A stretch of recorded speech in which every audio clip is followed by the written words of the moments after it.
17, aquí está Ángel Verdugo. Ángel. ¿Qué tal, Pascal? Muy buenos días a quienes nos escucha en este momento. Pues, Pascal, he caído en la tentación. Soy un hombre fácil, dirían. ¿Por qué? Algunas personas me han pedido mi opinión sobre esto que está pasando en la frontera sur, que emita yo mi opinión. Hasta antes de este día, me he abstenido de dar una opinión.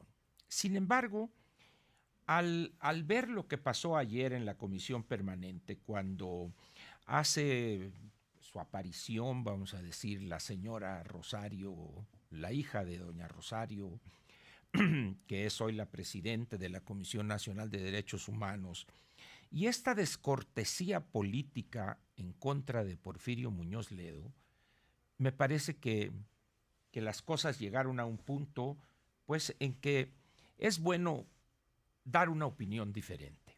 Bien, me arriesgo a que me vayan a quemar con leña verde en la Plaza de la Constitución. Muy bien.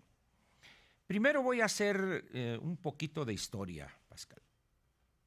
En 1982, allá por febrero, cuando se registró aquello que el secretario de Hacienda llamó un problema de caja, don Jesús Silva Herzog, México tuvo que aceptar una serie de condiciones de Estados Unidos y también del Fondo Monetario inadmisibles. Bueno, de ahí nos vamos al 94, cuando el famoso error de diciembre.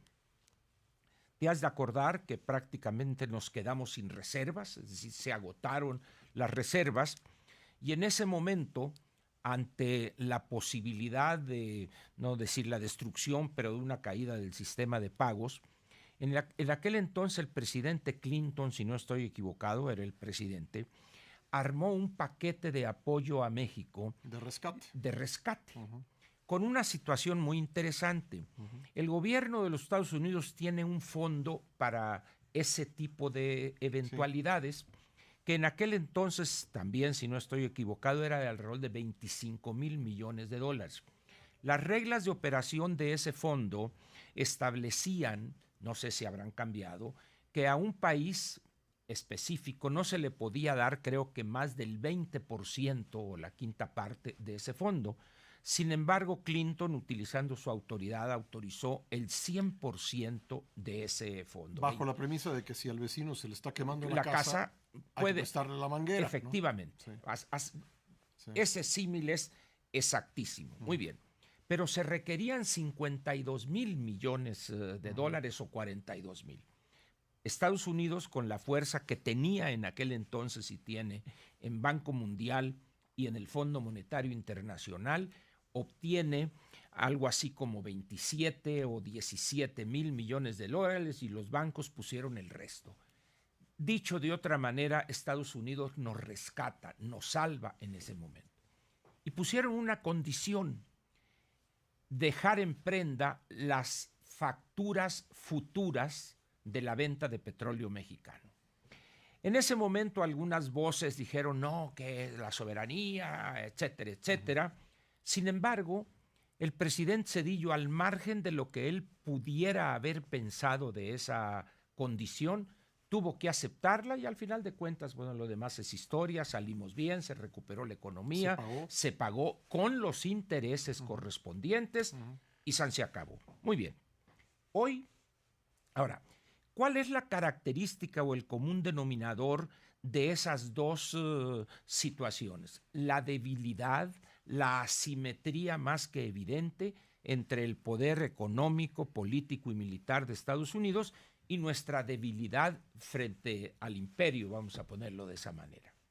Hoy, cuando Estados Unidos, ante la situación de un personaje como el señor Donald Trump, y también el problema de las fuerzas políticas que lo apoyan, su visión xenofóbica o de rechazo a la migración, y este éxodo de centroamericanos que producto de la situación interna de cada un país, particularmente el Triángulo Norte que le llaman Guatemala, Salvador y Honduras, decide hacer público o tomar medidas para que lo que se sabe desde hace muchos años se haga público. La frontera de los Estados Unidos con América Latina es el río Suchiate, no el río Grande.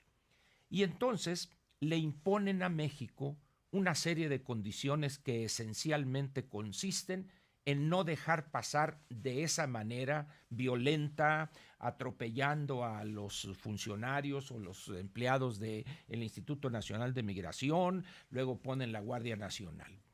Yo no dudo que ante esa exigencia el presidente mismo no le haya gustado esa decisión.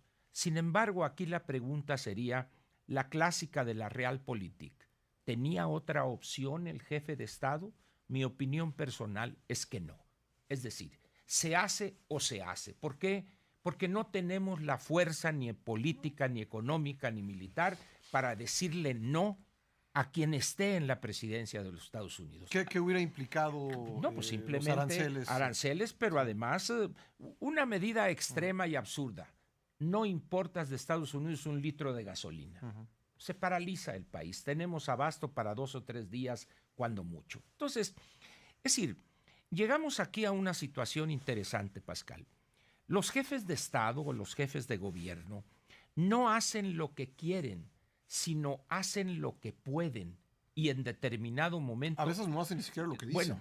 Bueno, de acuerdo, pues, pero hacen en otras ocasiones lo que deben para salvar el país que gobiernan. Creo yo que la situación, la decisión de poner ese freno a la migración en las condiciones que ya sabemos, llegar en tumulto, cruzar, etcétera. Y lo más peligroso, Pascal, es que hicieron ver como inexpertos a los integrantes de la Guardia Nacional. Y eso me parece también preocupante. Pues es que lo son, con todo respeto. A ver, ¿de dónde viene la Guardia Nacional? Viene del ejército, de policías militares. No los entrenaron como guardias fronterizos. No, y no son como granaderos. Como granaderos, así es. O sea, no es su formación. Mira, cuando tú ves la acción de un policía militar, es una cosa muy curiosa porque son los que están normalmente en la entrada a un cuartel, a una instalación militar. Y andan ahí, te preguntan a dónde va, a quién va a ver, hablan, checan si efectivamente, pero no son personas cuyo trabajo sea detener a una multitud de esa manera. No tienen la fuerza, no tienen la preparación táctica para detenerlos. De tal manera que esa joya de la corona que es la Guardia Nacional, que se supone que va a combatir a los delincuentes, pues estos los hicieron ver casi como prefectos de escuela secundaria. Los atropellaron tirándole piedras. Ahí se oye en alguna grabación una mentada de madre a los migrantes, etc. Pero ¿cuál es el punto central aquí, Pascal? Efectivamente, México se convierte en el muro o en el primer obstáculo y nos comprometimos a respetar esa situación. Nos comprometimos, que no se dijo, pero al final de cuentas hay muchas cosas que se negocian de una manera confidencial y se tienen que hacer. Ahora, ¿dónde radica en todo caso el problema? La incapacidad para elaborar por parte de este gobierno y particularmente el canciller, el secretario de Seguridad Pública, mi paisano, el Poncho Durazo, y el comandante de la Guardia Nacional y quizá los comandantes de las Fuerzas Armadas, no el Supremo, pero sí el secretario de la Defensa y el secretario de Marina Armada de México. Han dicho mentiras por aquí, mentiras por allá y cosas, cuando la realidad les está demostrando que no es así. Es decir, México se comprometió a hacer y lo está haciendo porque no le queda otra salida.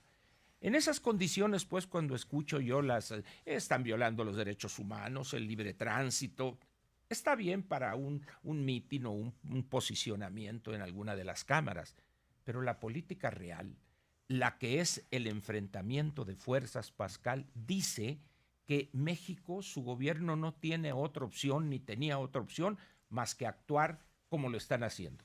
¿Qué es lo que uno exigiría? Que se hablare con la verdad, Pascal. Sí, a ver, cuando yo decía no hacen lo que dicen, es porque si uno toma las declaraciones de campaña de quienes hoy están en el gobierno, pues contrastan con lo que estamos viendo. Acuérdate del libro que escribió en relación con el presidente Trump. Y ni modo, a los políticos de todos los partidos los juzgamos por sus dichos en buena medida. Así es. ¿No? Ahora, ¿qué es lo que sucede? Sale el subsecretario de Gobernación, Alejandro Encinas. Pues dice uno, por favor, hombre, o sea, ¿no les da pena mentir de manera tan tonta? Déjame decirte que creo que es preferible lo que hizo el señor Solarín, de que se escondió. Así es. No hemos sabido nada de él. Ahí les dejo el gallo muerto, acábenlo de pelar, y desapareció. Mejor, ¿no? Así es. Porque si no, lo que va a tener que decir, va a tener que apoyar una cosa que antes él condenaba. Así es. Entonces, en esas condiciones, pues, en la medida en que este gobierno siga prefiriendo las mentiras burdas, además, porque son tan incapaces en la gobernación que ni siquiera saben mentir. O sea, lo que tú estás diciendo es, pues tendrían que reconocer, pues sí, no es lo que nos gustaría hacer, pero no hay otra opción. Pero nuestro país está en tal debilidad que si el señor Trump nos hubiera puesto los aranceles, estaríamos en una situación económica peor. Así es. Y aunque no nos guste, pues lo que tenemos que hacer es detener a los migrantes en la frontera. Así es. Eso es lo que... Entonces, eso es lo que hay que decir. Y las personas que se envuelven en la bandera y llevan el principismo, no de príncipes, sino de principios al extremo, señores, yo los quisiera ver en la posición de esos funcionarios o del presidente de la República para que vean cómo se gobierna en la realidad, no desde la academia, no desde la tribuna del Congreso. Es decir, ahí es donde el gobernante tiene que tomar decisiones difíciles que son a la vez impopulares y dolorosas. Ángel Verdugo, Nos vemos gracias. mañana. Nos vemos mañana.